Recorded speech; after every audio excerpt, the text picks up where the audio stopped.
యుద్ధ రంగంలో రకరకాల మార్పులు చేర్పులు జరుగుతున్నాయి. ప్రత్యేకంగా రష్యా యుక్రెయిన్ యుద్ధం ఒక ల్యాబొరేటరీగా మారింది.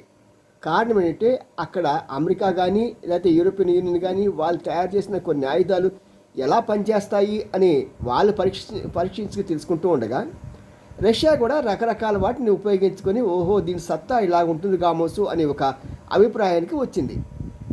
సరే, వాటన్నిటికన్నా చివరిగా మనకు చెప్పుకోదగ్గరంటే ఈ మధ్య డ్రోన్స్తో ఎంత చక్కగా మనం పక్కవాడిని దెబ్బ కొట్టచ్చు అనేది రష్యా చాలా చక్కగా చూపించింది. అంతేకాకుండా దాన్ని నిర్మిస్తున్న ఇరాన్ కూడా చాలా చక్కగా మన అమెరికా దేశాలకి తన సత్తా చూపించడానికి ఉపయోగించింది. ఇప్పుడు ఇక్కడితో ఆగకుండా రోబోట్ డాగ్స్ ఇవి నెదర్లాండ్ వాళ్ళు తయారు చేశారు. దానిలో వాళ్ళు చాలా పురోగతి సాధించారు. ఇప్పుడు దాన్ని చైనా వాడుకొని అనేక వందల రోబోట్ డాగ్స్ని ఉపయోగించాల్సి రెడీగా ఉంది. చూద్దాం